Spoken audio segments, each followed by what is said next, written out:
Hi folks, it's Rob Flux here from Property Developer Network, coming to you once again for another Sunday session.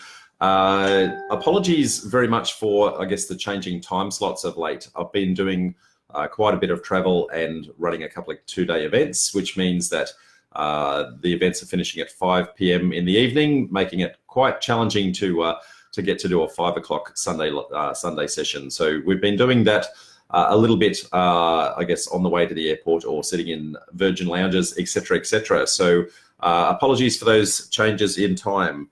In light of that, I actually have a personal thing that I'm going to be dealing with next week, and so there will be no Sunday session next weekend. So just calling that out in advance. I can see several people jumping on board, so hi to everybody coming on board.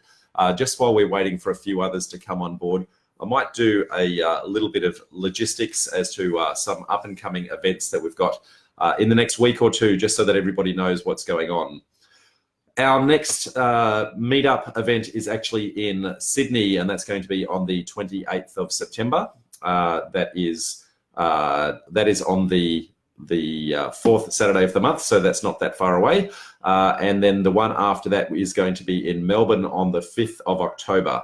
Now, the 5th of October is going to actually be my good friend Tony Meredith actually running that event in Melbourne.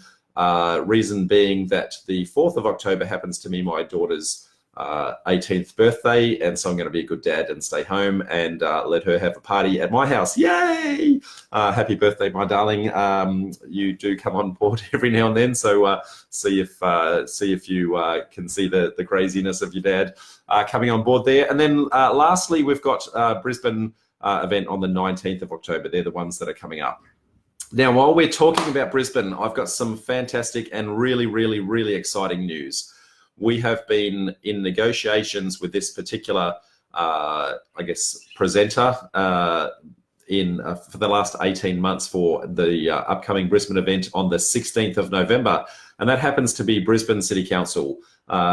It's been quite a mission to try and get them involved and wanting to, participate in our group. And I'm pleased to say that we've got Councillor Matthew Burke going to be presenting. He's the chair of the the planning committee, which means he's pretty much the head of the food chain with regards to all of the decisions in and around the planning department. So great and fantastic news to have him on board.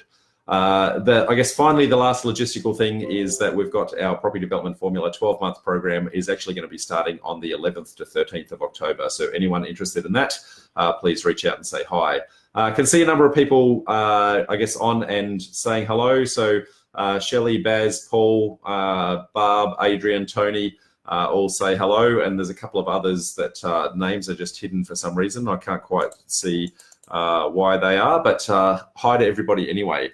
Today's topic is all about getting deal ready. Now, getting deal ready is a topic that everyone talks about, but not many people actually think about the implications of what that actually means. And so having had a couple of conversations with some of our people in our Property Development Formula program this week, they're at the point where they're almost imminently about to have a deal land in their lap. I thought it was appropriate to remind both them and yourselves as to what that actually means to be deal ready.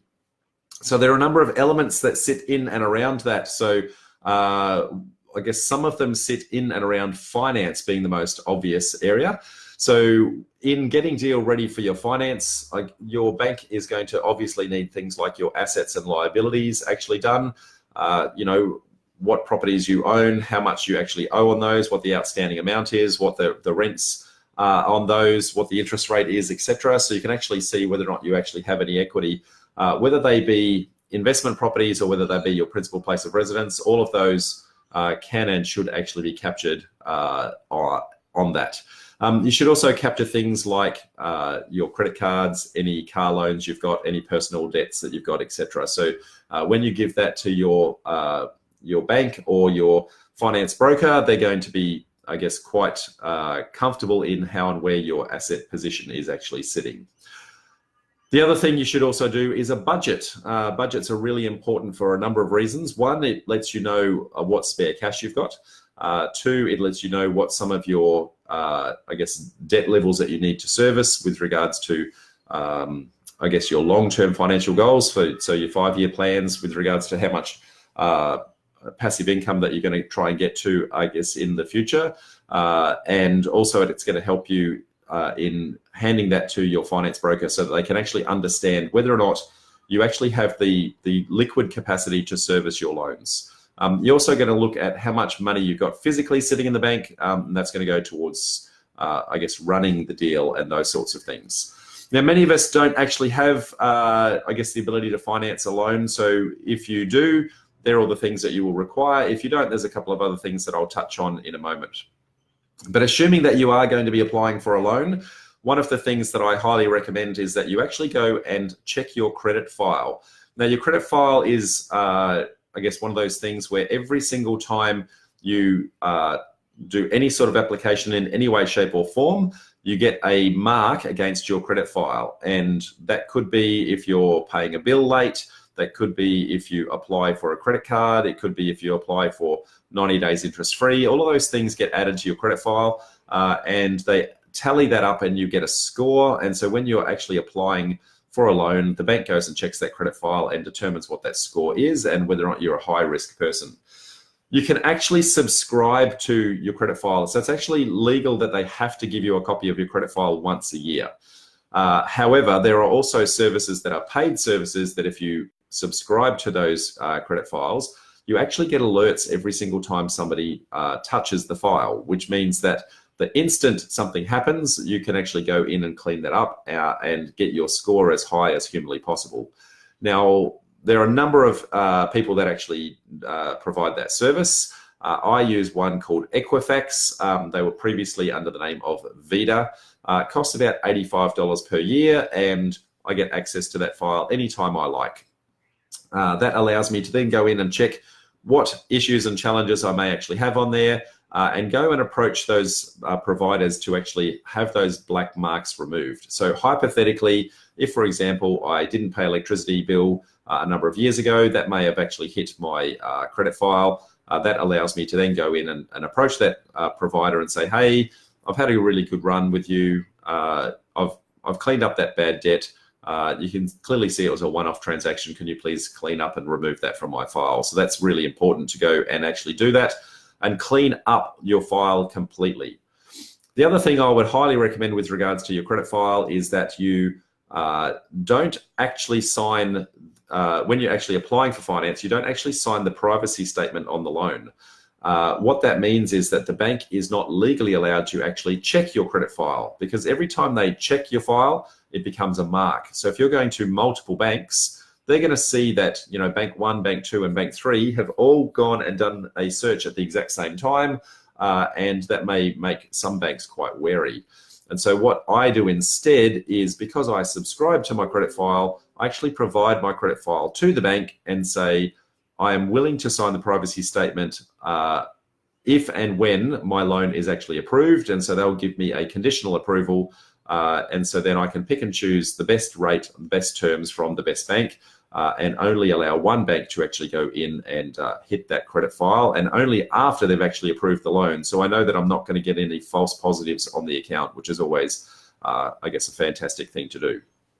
I guess having done all of that, you're going to apply through your bank or through your finance broker and actually try and get a loan. And you're ideally going to get that as a pre-approval, so you know exactly how much money you've got to spend, both on the acquisition of the site itself and also on the running of the deal in any way, shape or form. Now, assuming that you can get that, you then know exactly what size deal you can actually go into. Alternatively, if you can't get that, then you know that you're going to need money partners. And so that then gives you some extra tasks that you're actually going to need to follow up on during the process. So that's the finance side of things. The next side of things would be that you need to actually get a team of experts that are going to sit in and around you to try and help you along the way. So one of the first people that I would get on board before you go into a deal in any way, shape or form would be an accountant and a property lawyer. Those two are critical members of your team. And I would also suggest that in doing your due diligence on those two experts in particular, that you want to make sure it's just not any accountant. You know, you don't want just your normal everyday tax accountant or business accountant. You want an accountant that specializes in doing property law, in property transactions, and you also want a lawyer that specializes in the property side of things as well. So they're, I guess, two core members of your team. The rest of your team, from an expert's point of view, is going to come down to very much what your strategy is and where you are physically trying to be doing your deal.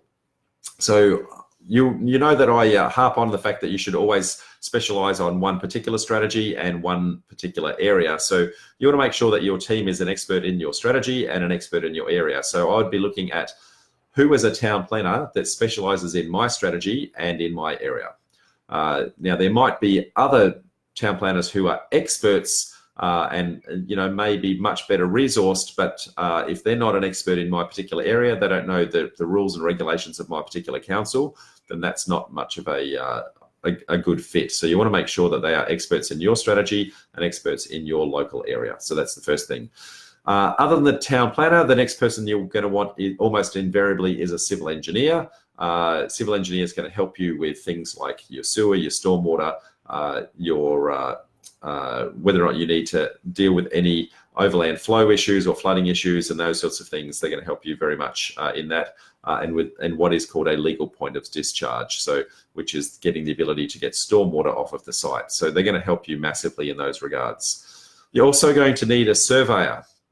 The surveyor is going to be able to, map the contours of your site, understand all the levels that are physically there. They're going to hand that information to your civil engineer, so your civil engineer can actually understand, which way gravity is working, how deep the slope is, that sort of thing, so they know whether or not there's enough gravity feed to actually service those services like the stormwater and the sewer, for example.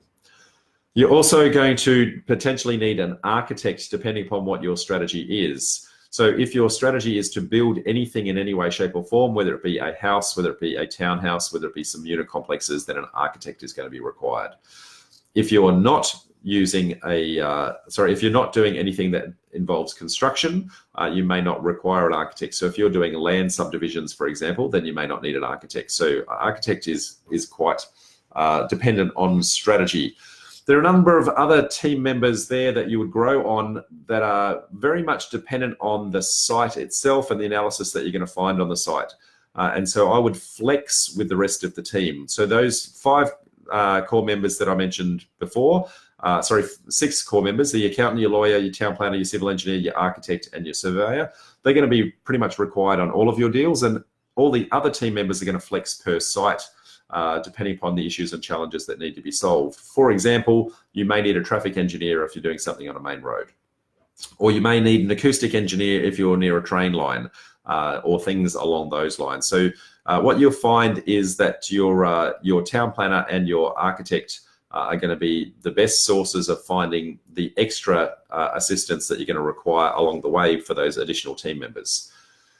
The other team members that I highly recommend that you do have would be a mentor and or a coach, or at least somebody who is actually assisting you in the process along the way, so that you're not trying to do your first project all by yourself and get a fumble along the way.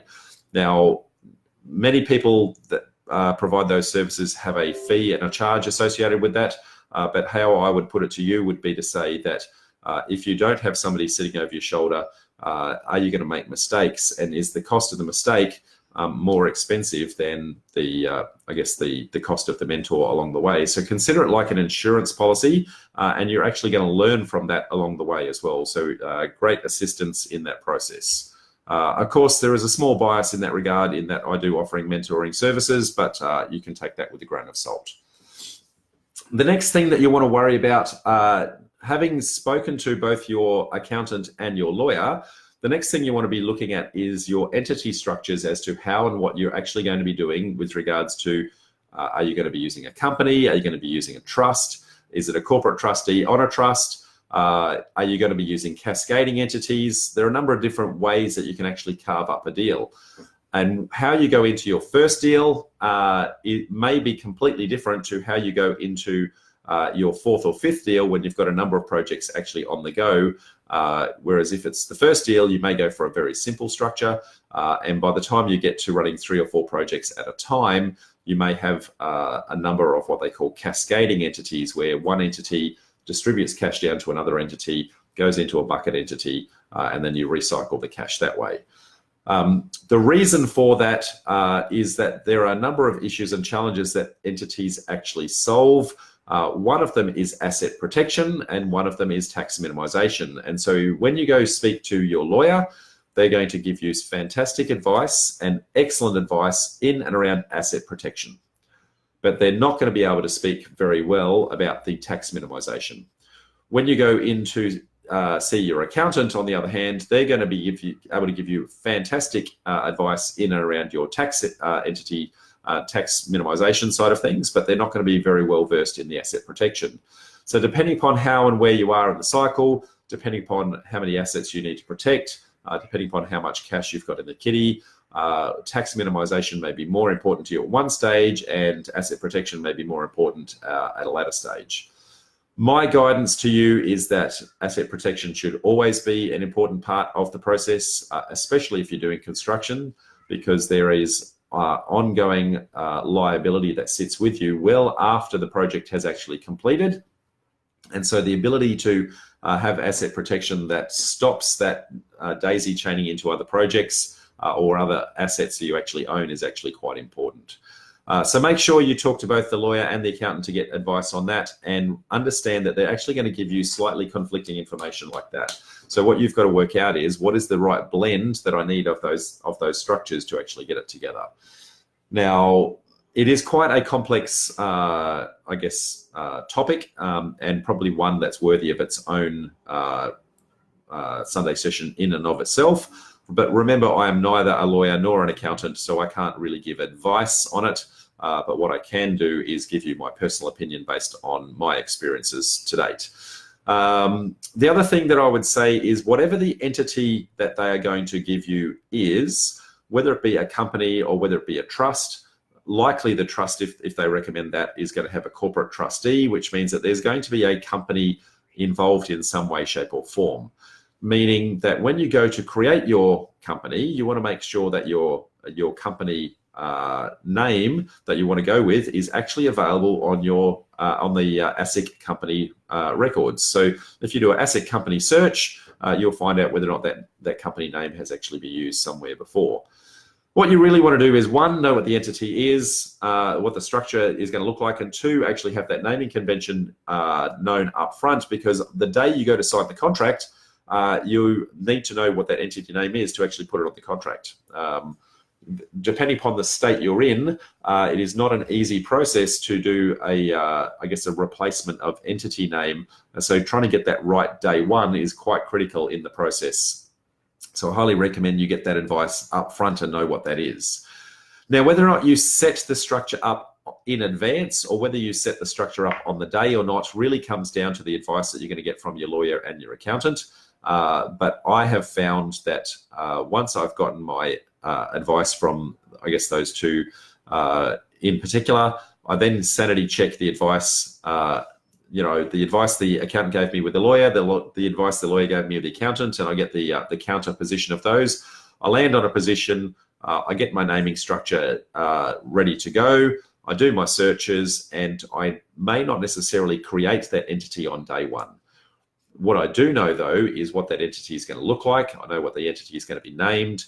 And I know that at the last minute, when I go to sign the contract, I know what that entity name is going to be. And so long as I create the entity on the day of the contract, so it's dated the same day, then typically I won't have any issues in and around what that is, if that makes sense. So I'm anticipating that little topic itself is going to create a number of questions in and of itself, which is a really good segue to say, guys, every time we're doing these Facebook Lives, I highly encourage questions as we go. The thing with the questions is that there's a little bit of a lag between you typing it and me actually seeing it. So if you've got any questions about any of this as we go, feel free to ask. Okay, With regards to other advice that you might get from your solicitor, my guidance would be there is not much point not preparing all of your legal contracts in advance. In most instances, you're going to be fairly confident in whether or not you're going to go in with a standard contract, whether or not you're going to be going in with a joint venture contract or an option contract. So you should actually get your solicitor to prepare those documents in advance and give you the reviews of those in advance. So if you're likely to be using a standard everyday contract, so the Real Estate Institute in each individual state has their own version of the contract. So there's REIQ, there's REI NSW, there's REIV, et cetera, those are standard contracts. You should get your solicitor to review those standard contracts and raise to you any issues or challenges that you're going to need to know about that. So when you get to see one of those on the day, it doesn't take you by surprise. You know what the sorts of things that you need to be cognizant of, the sorts of questions that you need to be asking the agent or the vendor on the other side to make sure that you're actually capturing those correctly. The other thing that you want to do is prepare any special conditions that you anticipate using. So most of you, I highly recommend that you would have a due diligence clause, for example. So you want to make sure that your due diligence clause is appropriately worded up in advance. Now, the number of days of due diligence might be subject to the site itself. So it might be 14 days due diligence on one site, it might be 45 days on the next site, but the wording in and around the entire clause, you can have pre-prepared.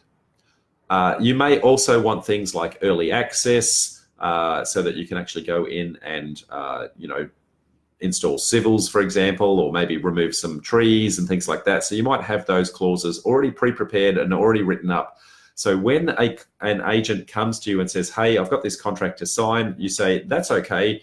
Here's the special conditions that I would like to have, and they're pre-prepared. And I've got all of mine pre-prepared in a template. And depending upon the deal, I've got about 20 clauses that are pre-prepared that I typically use quite regularly, but I don't use them on every single site. So I just go through and delete the ones that aren't appropriate. And those sorts of things. Now, the other thing that I would highly recommend is that you invest in books such as this one. So this one here is a book called Clauses Made Simple, a gentleman by the name of Rob Belander. Now, in this particular book, there are thousands of special condition clauses that might actually go into a contract. And so what you can do is look up the contents page, and when you come to a particular scenario as to what the issue and challenge is, then you can go to that particular clause, you can review that, send that clause to your solicitor, and it's going to be much easier and cheaper for the solicitor to review a clause that you've already got pre-prepared than then actually coming up with one all by themselves right up front, if that makes sense. So that's not to say that you shouldn't have your solicitor prepare their conditions all by themselves, but that is to say that you do have something like that is handy that you can actually reference should your solicitor not be available at short notice, or if you need something that is a little bit unusual, a little bit peculiar, you can assist your solicitor in that regard. Now, for those of you who are going to be doing joint ventures, then the other thing that you should be preparing is your joint venture documents. So that's going to be understanding what your roles and responsibilities are, what you're going to do for dispute resolutions, what all your exit strategies are, et cetera, so that everybody knows exactly what's actually going to happen on the day. Now, you would prepare 99% of that document, and there might be some idiosyncrasies that you change at the very last minute based on the site specific or the deal that is specific at the time. But both you and the other side can actually have pre-prepared that. So when you go into the fact that you've got a deal that comes live on the spot, neither of you are actually panicking that you need to get these documents turned around in no time flat. And, everybody's prepared. Everyone knows exactly what's going on in the process. So I would highly recommend that you do that.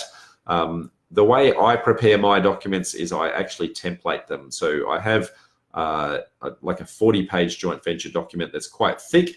It's got a number of clauses that deal with a whole bunch of scenarios that may or may not exist on every single project. And then in the annexure right at the front, there's a set of variables that says item number 1 is name, item number 2 is entity, those sorts of things. So those variables then ripple through the document. And what you can then do is, if the clause doesn't apply, then the variable you just put not applicable. So that helps you to have a standardized joint venture document that you can then, I guess, customize every single time without having to have your solicitor rewrite it every single time. So that's generally the way that I handle a lot of those issues and challenges as we go. Next thing would be make sure that you actually are an area expert. You want to make sure that you've done all your suburb analysis, that you know exactly what the zoning is for every property in the area. You want to know, on what street is what zoning. You want to know at what end of the street is what price point. You want to know what your the purchase price you need to buy for is. You need to know what the purchase price that you're going to sell for is.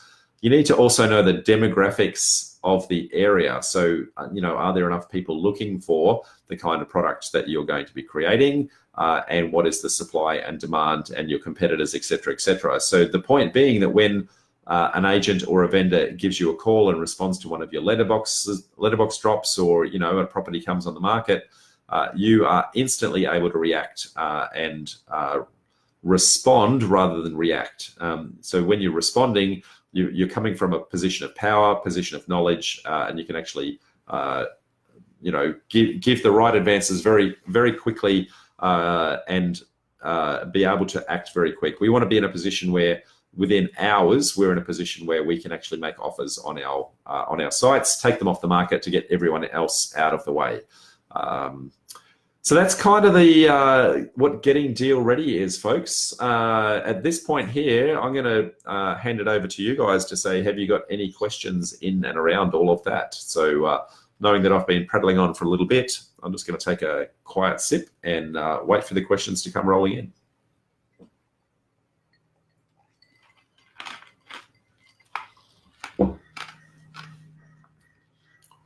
Whilst I'm waiting for those questions to come in, and as I said, there is always a lag.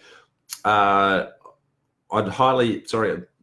those of you who are in Brisbane, I want to reiterate the fact that we have a little bit of a coup where we've got Brisbane City Council going to be presenting at our November meetup. Now, that particular meetup is on the 16th of November. That is going to have, I guess, I'm anticipating that we're going to have an oversubscription of people in the room. So I highly recommend that you start to RSVP for that as early as humanly possible, and that on the day you physically turn up, 20 minutes or half an hour early to actually get through the registration process, because I'm a little bit concerned that we will have a number of people sitting outside trying to get in the room whilst the presentation is actually underway. Now, that presentation is all about the Brisbane Future Blueprint. Now, Brisbane Future Blueprint came about when Brisbane City Council went out and surveyed all of the constituents in the council, and they got a number of responses back. And based on that, they've generated a whole bunch of policies in and around that. That process happened about 12 months ago, and it's taken a while for I guess the policies to actually turn into legislation, and so they're now just starting to roll some of those out right now. So right now is what is the implication of those? Carol's asked a question: is it October, Rob, not November? No, it's actually November, Carol. I was actually mistaken yesterday at our event, so thank you for clarifying, but it is November the 16th. But please turn up in October as well. That would be greatly appreciated. Can't see any other questions coming through. Actually, here's one from Graham. What's your thoughts on the NDIS housing scheme presented yesterday? Will you be investing? Graham, I'm more than happy to answer that question, mate. But what we try to do is on these lives, we try to stick to the topic at hand, just because everyone is typically logs on for that specific topic. So more than happy to answer that once everybody else has, I guess, either jumped away or the like. But if I can keep it on topic for the moment, that would be fantastic, and I will come back to you, I promise. So what other questions have we got coming through? So Margaret has just joined pretty late in the live. Margaret, hello, appreciate that. we're pretty much coming close to the end here. I've gone through most of my content, but so please feel free to rewind. Graham says, sorry, just joined now. All good, mate. No problem at all. I guess there's plenty of content in what I've already gone through in the last half hour. So make sure that you go back, rewind, and watch it from there. There's plenty there to take on. Can't see any questions coming through. So given that, I will actually respond to Graham with his question. So what are my thoughts on the NDIS? It's early days for the NDIS, Graham, and so there's still a number of road bumps, I guess, to be overcome, as you would have seen from the presentation yesterday. That said, there is lots of opportunity for, I guess, for that sort of thing to be quite a positive cash flow type strategy. I am personally looking into that. I've been doing a number of rent per room strategies for many, many years. And I believe that this is really just an extension for what I already do. I use that for, I guess, my passive cash flow. So I have deals that I do for chunk money, and then I have deals that I do for passive cash flow. So I'm going to have a number of those that then supplement my income stream. So that is the intent of that, Graham. So challenge will be, are you building the right product in the right area where the right demand is? And I think right now, the biggest challenge in that market space is that there's not a lot of visibility of what everyone else is actually constructing. So you need to do your homework really, really well to make sure that as you're building it, 10 other developers aren't building it at the exact same time. So so long as you are consciously aware of that and you do all your homework, I think that the NDIS has a lot of merit and a lot of potential, Graham. So I hope that helps, mate. As I can't see any other questions coming through, I'll just go back through, I guess, some logistics for upcoming events. Sydney, our next event, our next monthly event, I should say, is on the 28th of September. In Melbourne, our next monthly event is on the 5th of October. That particular one is going to be run by my good friend, Tony Meredith. As I said, my daughter is having her 18th birthday that day, so I'm going to be a good, responsible parent and stay and chaperone. And then the next event in Brisbane is actually on the 19th of October. For anyone interested in our 12-month property development formula program, the 12 months actually starts on the 11th of October with a 3-day event to kick that off, based in Brisbane. So 11th, 12th and 13th of October in Brisbane. For anyone interested in that, feel free to reach out to either myself or Shelley, and we can give you details on that. As I can't see any questions, folks, I'm going to say that's an early night, which I'm quite surprised that I didn't get a lot of questions, to be honest. So I'm happy to hang around for another minute or two, but it's very difficult talking to yourself when there's nobody to respond. So feel free to put a question or two in. If I don't see anything in the next minute or so, I will adjourn.